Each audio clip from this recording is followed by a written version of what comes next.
warahmatullahi taala wabarakatuh. Okey, bersama lagi kita. Itu hari kita belajar mengenai matematik pengguna, simpanan dan pelaburan. So, kita akan sambung. Itu hari kita buat simpanan kan. Simpanan yang kita buat ada berapa? Ada 3. Kita hari tu dah buat kan. So 3 yang kita dah belajar. Itu simpanan. Okey. Yang pertama simpanan, akaun simpanan. Yang kedua adalah akaun simpanan tetap. Yang ketiga adalah akaun semasa. So ini kita dah belajar lah.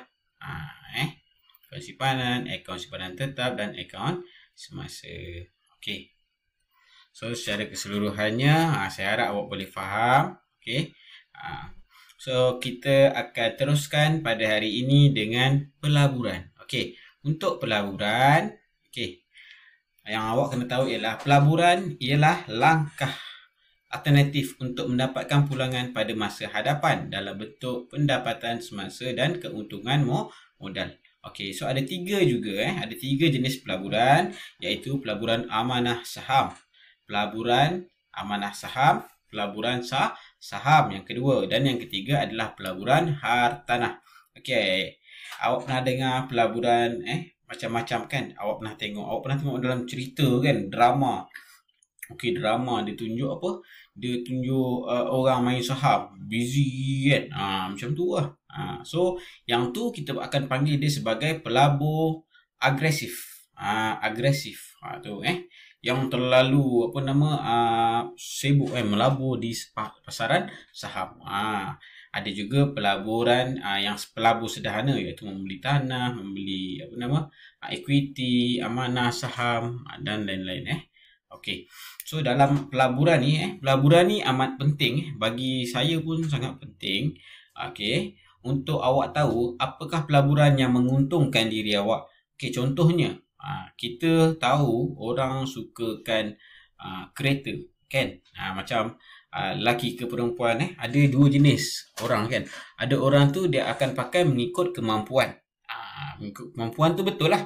Dan ada orang tu dia bukan ikut kemampuan, tetapi dia ikut apa yang dia suka, sehingga memudaratkan diri dia dengan tak mampu bayar.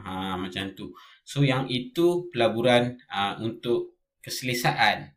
Tetapi untung atau tidak kalau macam kereta. Okey, sebenarnya kereta ni tidak menguntungkan kerana kereta ke motor ke kan. Dia pada satu masa bila kita beli kereta baru, contohnya kita beli kereta apa-apa yang baru, bila kita sign agreement sahaja, harga kereta tu automatik akan turun sebab dia akan jadi kereta second hand. Dan selepas awak habis bayar, contohnya selepas 7 tahun ke 9 tahun kan, awak buat pinjaman tu, harga kereta tu akan jatuh. Dia berbeza dengan pelaburan. Pelaburan yang menguntungkan. Kalau contoh kan, kereta ni kalau sebenarnya adalah untuk kita guna harian kan, so untuk keselesaan lah. So gunalah yang ikut kemampuan, jangan ikut kehendak nak lawan sana lawan sini. So itulah yang akan merugikan kita sebenarnya. So ikut mampulah. Kalau gaji sekian berapa kan. Okey, so maksud pelaburan. Kita terus pada ni Awak okey tak tu? Okey Aduh, macam ngantuk je. Okey, kita terus.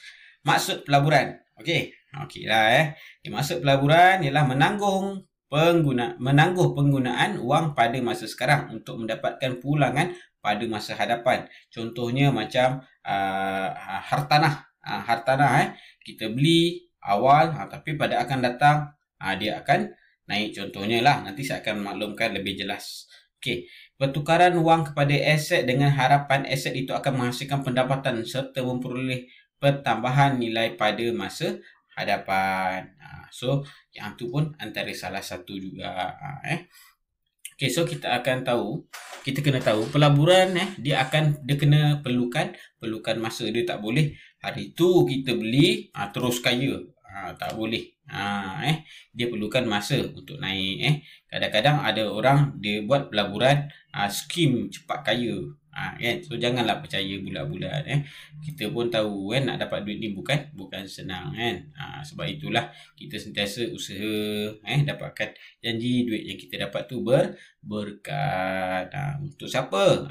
Untuk keluarga kita juga kan. So itu penting. Okey, so kita akan terus dengan saham. So saham sesebuah syarikat akan menerbitkan saham bagi tujuan mengempul modal. Individu yang membeli saham daripada sebuah syarikat merupakan pemilik syarikat dengan syarat-syarat tertentu dalam bentuk dividen dan keuntungan modal.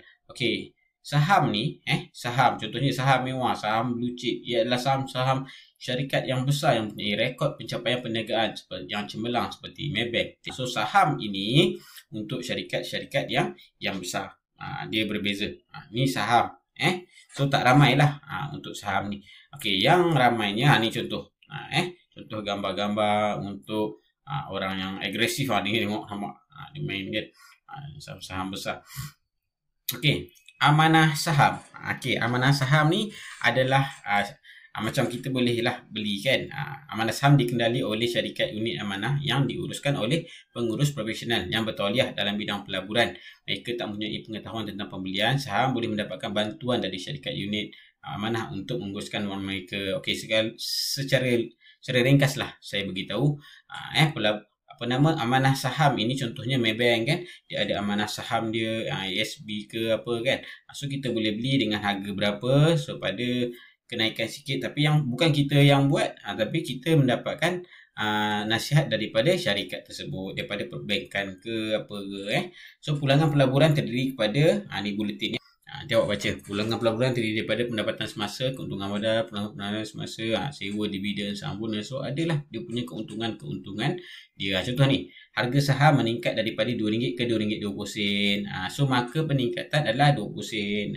Tapi tak adalah kita pergi bank, kita kata nak beli satu saham. Biasanya orang akan beli, contohnya okey, kita beli 1000 saham, 1000 unit. So satu unit harga RM2. Kalau 1000 unit, harga dia jatuh pada RM2000. RM2.000. So kalau contoh harga naik RM2.20. Kalau kita nak jual balik saham tu, okey, kita akan dapat berapa? Darablah dengan 1000 unit yang kita laburkan tu. So kita akan dapat berapa? 2200. Maksudnya kita untung berapa? Kita akan untung 20 sen dalam satu unit. Kalau kita jual 1000 saham yang kita ada, kita akan dapat RM200. Macam itulah.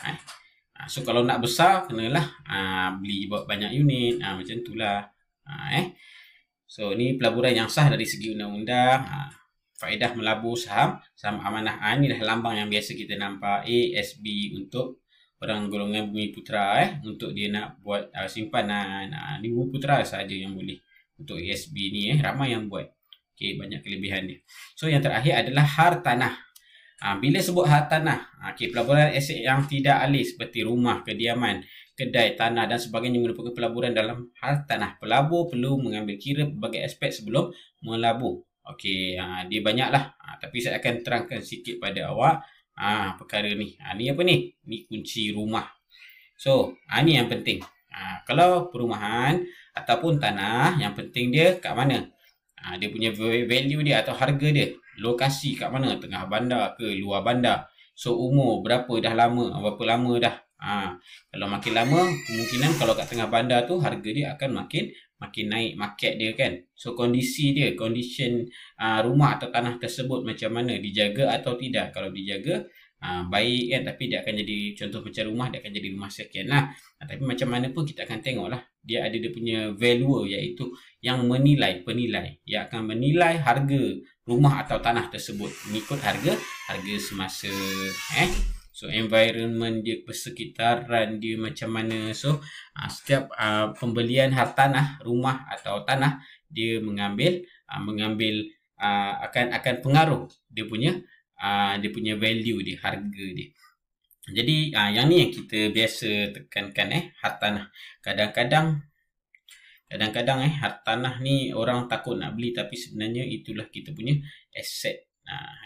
Untuk pengetahuan awak, memanglah kita beli ni harga, contohlah dekat Johor Bahru ni kan, kita duduk Johor kan, dekat Johor Bahru ni pesat kan, kita tahu harga rumah pun mahal. dengan sewanya tinggi. Tetapi kalau kita sewa contohnya sebulan 1,000.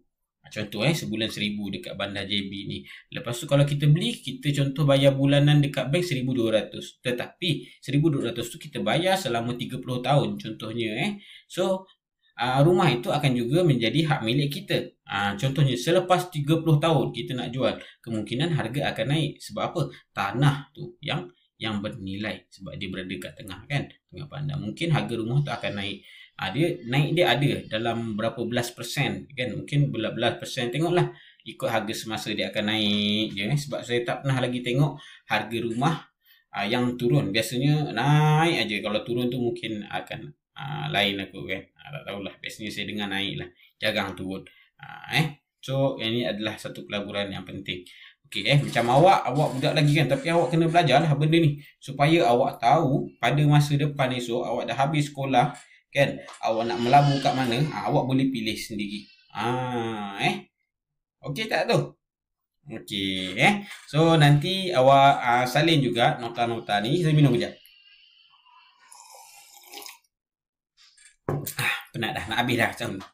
Okey, so awak cuba fahamkan mengenai 3 perkara yang kita belajar pada hari ini. Yang pertama saham, pelaburan saham. Yang kedua amanah saham, dan yang ketiga pelaburan hartanah. So ada 3. Yang simpanan awak belajar 3 juga kan, iaitu akaun simpanan tetap. Yang ketiga adalah akaun semasa. So awak kena tahu perbezaan dia. So inilah bursa saham, dan dia ada kelebihan dia. Okey, so nanti awak study dulu, salin nota dulu, difahamkan. Saya akan bagikan latihan. Okey, terima kasih. Assalamualaikum warahmatullahi taala wabarakatuh. Jawab salam. Okey, kita jumpa lagi. Bye.